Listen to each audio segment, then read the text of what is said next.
Hi friends, welcome back to Nisha's home cooking. അപ്പോൾ ഇന്നത്തെ റെസിപ്പിയിൽ നമ്മൾ ചിയാ സീഡിൻ്റെ ഒരു ബ്രേക്ക്ഫാസ്റ്റ് റെസിപ്പിയാണ് കാണിക്കുന്നത്. ഇത് വെച്ചിട്ട് നമുക്ക് വളരെയധികം ഗുണങ്ങളുണ്ട്. നമ്മുടെ ശരീരത്തിൽ അഫക്റ്റ് ചെയ്യുന്ന പല ലൈഫ് സ്റ്റൈൽ ഡിസീസിനെ നമുക്ക് ചെറുക്കാനായിട്ട് സഹായിക്കുന്ന ഒരു കുഞ്ഞൻ സീഡാണിത്. ഇത് റെഗുലർ നമ്മുടെ ഡയറ്റിൽ ഉൾപ്പെടുത്തുകയാണ്, നമുക്കതിനകത്ത് ഒത്തിരി ബെനിഫിറ്റ് ഉണ്ടാകും. അപ്പോൾ ഇന്നത്തെ റെസിപ്പിയിൽ ഞാനിവിടെ 2 ടേബിൾ സ്പൂൺ ചിയാ സീഡാണ് എടുത്തിരിക്കുന്നത്. ഇനി നമുക്ക് ഇതിനകത്തോട്ട് ചേർക്കേണ്ടുന്ന പാലാണ്. ഇത് പാല് നമുക്ക് സാധാരണ ഫാറ്റ് ഫ്രീ ആയിട്ടുള്ള മിൽക്ക് ഉപയോഗിക്കാം, അല്ലെങ്കിൽ നമ്മുടെ തേങ്ങാപ്പാൽ കോക്കനട്ട് മിൽക്ക് ഉപയോഗിക്കാം, അതല്ലെങ്കിൽ ആൽമണ്ട് മിൽക്ക് ഉപയോഗിക്കാം.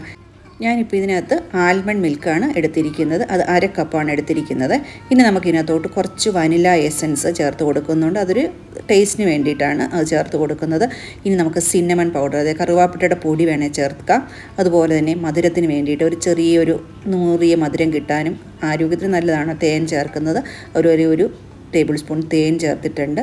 ഇനി നമ്മൾ അടച്ച് വെച്ചിട്ട് ഫ്രിഡ്ജിനകത്ത് സോക്ക് ചെയ്ത് നമുക്ക് ഓവർനൈറ്റ് ഫ്രിഡ്ജിനകത്ത് സോക്ക് ചെയ്യാൻ വെക്കാം. ഇപ്പോൾ രാവിലെ എടുത്ത് നോക്കുമ്പോൾ നല്ലപോലെ സോക്കായി വന്നിട്ടുണ്ട്. പിന്നെ അതിൻ്റെ കൺസിസ്റ്റൻസി കുറച്ചൊന്ന് തിക്കായിട്ടുണ്ട്. അപ്പോൾ ഒന്നുകൂടി ആ ഒരു കൺസിസ്റ്റൻസി ഒന്ന് ലൂസാക്കാൻ വേണ്ടി ഞാൻ കുറച്ചും കൂടി പാല് ചേർത്ത് കൊടുത്തു. ഇനി നമുക്കിത് കഴിക്കുന്നതിന് വേണ്ടിയിട്ട് ഇതിനകത്തോട്ട് ആവശ്യത്തിന് ഫ്രൂട്ട്സ് ചേർക്കാം. ഞാനിപ്പോൾ ചേർത്തിരിക്കുന്നത് ആപ്പിള്, പഴം, അതുപോലെ പോമഗ്രാനൈറ്റ്. അപ്പോൾ നമ്മൾ എങ്ങനെയാണ് സെർവ് ചെയ്യാനായിട്ട് ഞാനിപ്പോൾ ചെയ്യുന്നത് വെച്ചാൽ ആദ്യം കുറച്ച് ഫ്രൂട്ട്സ് ഇട്ട് കൊടുക്കുന്നുണ്ട്.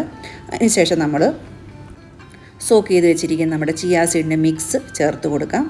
വളരെ സിമ്പിളാണ് ഇത് നമുക്ക്, പക്ഷേ അത് വളരെ കുറേ നേരം നമുക്ക് വയറിന് വിശപ്പൊന്നും ഉണ്ടാകത്തില്ല. ആ രീതിയിൽ നമ്മൾ വിശപ്പൊക്കെ പിടിച്ച് നിർത്തി നമ്മുടെ വിശപ്പൊക്കെ കുറയ്ക്കും. പിന്നെ നമുക്ക് പല കാര്യങ്ങൾക്ക് നമ്മളിതിനകത്തൊരു കാർബോഹൈഡ്രേറ്റ് ഒട്ടുമില്ല, അതുപോലെ ഫൈബർ ഒത്തിരി കൂടുതലുണ്ട്, പ്രോട്ടീൻ റിച്ച് ആണ്, ഒമേഗ 3 ഫാറ്റി ആസിഡ്സ് ഒക്കെ ഒത്തിരിയായിട്ട് അടങ്ങിയിട്ടുണ്ട്. അപ്പോൾ ഈ രീതിയിൽ നമ്മുടെ ചിയാ സീഡ് നമ്മുടെ ഡെയിലി ഡയറ്റിൽ ഉൾപ്പെടുത്തി കഴിഞ്ഞാൽ നമുക്ക് പല രീതിയിലുള്ള ബെനിഫിറ്റാണ് കിട്ടുന്നത്. അപ്പം ഇതിന് വേണ്ടിയിട്ട് ഫ്രൂട്ട്സ് എടുക്കുമ്പോൾ നമുക്ക് ചിലപ്പോൾ ഫ്രൂട്ട്സ് ഇപ്പോൾ ഇഷ്ടമുള്ള ഫ്രൂട്ട്സ്, സീസണൽ ഫ്രൂട്ട്, മാംഗോ ഒക്കെ ചേർക്കണം, അങ്ങനെ ചേർക്കാം. നമുക്ക് ഇഷ്ടമുള്ള ഫ്രൂട്ട് ചേർക്കാവുന്നതാണ്. അതിനകത്ത് മധുരമൊന്നും നമ്മൾ ഉപയോഗിക്കുന്നില്ല. ഇനി ഇച്ചിരി മധുരം വേണമെന്നുണ്ടെങ്കിൽ ശർക്കരയോ വല്ലതും ചേർക്കാവുന്നതാണ്, മേപ്പിൾ സിറപ്പ് ചേർക്കാവുന്നതാണ്. ഇപ്പോൾ ഞാനിവിടെ ഒന്നും ചേർത്തിട്ടില്ല.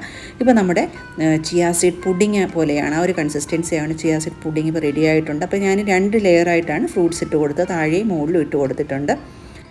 പിന്നെ ഇതിനകത്ത് നമുക്ക് ചേർക്കുന്ന ഫ്രൂട്ട് നമ്മുടെ ഇഷ്ടത്തിനനുസരിച്ച് ചേർക്കാൻ പറ്റും. കയ്യിൽ എന്തോ അവൈലബിൾ ഉണ്ടെങ്കിൽ ചേർത്താൽ മതി. രണ്ടാമത്തെ കാര്യം, ഇത് നമ്മൾ കഴിച്ച് കഴിയുമ്പോഴത്തേക്കും നമ്മുടെ വയറ് നല്ല ഫില്ലിംഗ് ആണ്. നമുക്ക് പിന്നീട് വേറെ കൂടുതലായിട്ടൊന്നും കഴിക്കണമെന്നൊന്നും തോന്നത്തൊന്നുമില്ല. ഇതിനകത്ത് വളരെയധികം ഒമേഗ 3 ഫാറ്റി ആസിഡ്സ് ഉണ്ട്, അതുപോലെ പ്രോട്ടീൻ റിച്ച് ആണ്, ഫൈബർ റിച്ച് ആണ്. പിന്നെ ഇത് കഴിക്കുമ്പോൾ നമുക്ക് കുറച്ചൊന്ന് ക്രഞ്ചി ആയിട്ട് തോന്നണമെന്നുണ്ടെങ്കിൽ ഞാനിത് മുസലി ചേർക്കുന്നുണ്ട്, അല്ലെങ്കിൽ നമുക്ക് ഡ്രൈ ഫ്രൂട്ട്സ് ഒക്കെ വേണമെങ്കിലും കട്ട് ചെയ്തിടാവുന്നതാണ്. അപ്പോൾ ഈ ചിയാ സീഡ് റെസിപ്പി നിങ്ങൾക്ക് ഇഷ്ടപ്പെട്ടെങ്കിൽ ഇത് ട്രൈ ചെയ്ത് നോക്കുക. അതുപോലെ എൻ്റെ ചാനലും സബ്സ്ക്രൈബ് സപ്പോർട്ട് ചെയ്യുക. Thank you for watching. പുതിയൊരു വീഡിയോ ആയിട്ട് വരുന്നവരെ എല്ലാവർക്കും ബൈ.